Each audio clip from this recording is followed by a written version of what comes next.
After the release of Denis Villeneuve's Dune Part 1, many viewers were left wondering about the nature and origin of the nightmarish-looking, spider-like Harkonnen pet.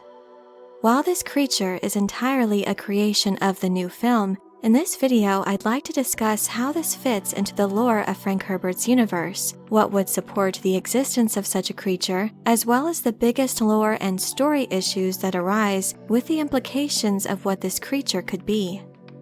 Because the Harkonnen pet does not exist in the book, after seeing Villeneuve's Dune, I was especially curious as to what the thought process was behind its introduction into the film. The recent publication of the script has shed some enlightening details regarding the nature of this pet. In the script, the creature is described as a black, rubber, human spider eating flesh on the floor. Certainly, this is the impression that many viewers got as they first saw the creature on screen, though I would say the only recognizably human part of the pet are the hands, while the rest of it is definitely much more spider-like. Many have pointed to this creature as a nod to Alejandro Jodorowsky, the eccentric writer and director who famously failed to adapt Dune in the 70s. It was pointed out that the Harkonnen pet resembles the Tarantawolf from Jodorowsky's The Metabarons comic book. A major fan theory regarding the nature of the spider is that it is, at least in part, what happened to Dr. Yue's wife, Wanna. In Dr. Yue's conversation with the Duke Leto, he mentions that the major motivation for his betrayal was because of the fact that the Harkonnens had his wife and that they were going to take her apart like a doll. The natural assumption then is that the Harkonnens oversaw the torture and dissection of their prisoners, and subsequently were performing experiments and turning their captives, like Wanna, into gruesome creatures. Another line from the script where, quote, "the rubber human spider leaves the room like a zombie," seems to suggest that the nature of the spider is that of reanimated human flesh. Also, the revelation shortly before Yue's death that Wanna was already dead makes this theory more plausible. While the Harkonnens certainly have the resources to oversee such experimentation themselves, when considering the lore of Frank Herbert's universe, I believe it's far more likely that this monster would be a creation of the bizarre isolationist society known as the Bene Tleilax. The Tleilaxu are responsible for the creation of many products used by the powers of the Imperium. However, their creations regularly push the moral limits of what is considered acceptable by humanity at large. The Harkonnens' reliance on Tleilaxu products was always established canon, as they are the channel through which the Baron is able to acquire twisted mentats such as Piter de Vries. So the prevalence of Tleilaxu products on their homeworld in and of itself is not that far-fetched. As previously mentioned, the products of the Bene Tleilax are generally viewed as taboo. This is largely due to the fact that they are the result of extensive physiological and physical manipulation of human and other biological life. Their creations, such as artificial eyes, organs, and synthetic meat, are often quite valuable. While their methods are distasteful, their products are usually so in demand that any disdain for their nature does not affect their usage. This factor is a major reason why the Bene Tleilax have been allowed to survive and have even been shielded from the public by the commercial powers of the Imperium.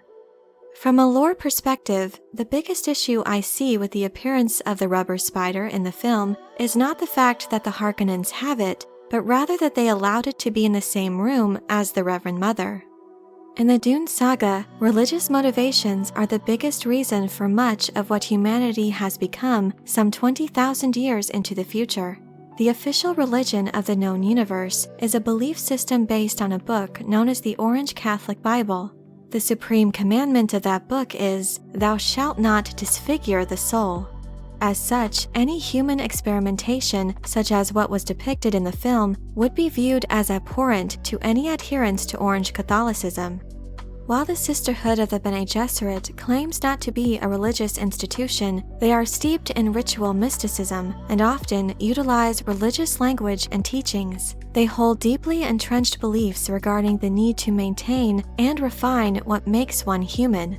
They are especially repulsed by the genetic experimentation performed by the Bene Tleilax, regarding their methods as unnatural and less than human.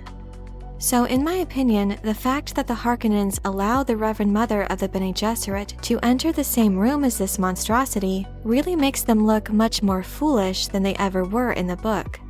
On top of that, if the theory is true regarding Yue's wife being a part of this creature, as a leader among the Bene Gesserit, the Reverend Mother would certainly take issue with its existence, as Juana Marcus was herself a member of their order. If this were the case, the idea that the Harkonnens could hide the creature's origins from the Reverend Mother would be almost laughable, as Mohiam possesses formidable capabilities as a truthsayer, and as one who could acutely perceive the nature of any living creatures around her. The fact that the Reverend Mother was able to use the voice against the spider in ordering it to leave the room serves as evidence in itself that she possessed a supreme understanding of its nature. As I've mentioned in a previous video explaining the power of the Bene Gesserit voice, any intended target of this ability must be able to hear the command. So even though we don't see ears on the creature, it can definitely hear. But more importantly, for this command to work, the Reverend Mother had to study, analyze, and register the creature's chemistry in order to choose a vocal pattern, timbre, and pitch that would force its compliance. Another issue with this scene comes from the fact that a major part of Frank Herbert's first book involves the Baron Harkonnen's desire to rise to Imperial dominance and his political prowess. While repulsive in his personal life, he is careful to maintain appearances and to make moves that would serve to secure more influence in the Landsraad. After his brush with death from the dying poison breath of Duke Leto, the Baron was most concerned with how such a close call would make him look to the Emperor, as it might make him appear careless or ineffective. Because of his cold and calculating nature and his concern with perception, it's hard to imagine that he would be so careless as to allow the Emperor's truthsayer to see his willing participation in such repulsive crimes against humanity. In the prequel series by Frank Herbert, it was established that the Reverend Mother Mohiam used her knowledge of the Harkonnens' unethical and seedy business practices as leverage against the Baron, threatening his accounts with a guild audit. In line with this, he would certainly be careful not to reveal anything else that could be used against him as leverage by the Bene Gesserit, the Imperial House, or any other political power. So, regardless of whether the creature is in fact Yue's wife, it's hard to believe that the Baron would be so careless. Ultimately, I feel that the existence of this creature serves nicely to demonstrate the Harkonnens' depravity and overindulgence, and the fact that their obscene wealth has made it possible for them to acquire practically anything in the universe. However, the idea to include the Reverend Mother's interaction with it is something I don't think I'll ever be ready to support, especially if it's ever revealed that the spider was in fact created from the remains of Juana Marcus. But I'm curious to know, what do you think of the Harkonnen pet? Do you like its design and inclusion in the film? Do you have any theories about the origin or nature of this mysterious creature and how it could fit into the lore of the Dune universe? Let me know your thoughts in the comment section below. I hope you enjoyed this video. Leave a like if you did, and be sure to subscribe for more Dune and other sci-fi and fantasy news and lore. Thank you all so much for your support, and as always, have a very nerdy day.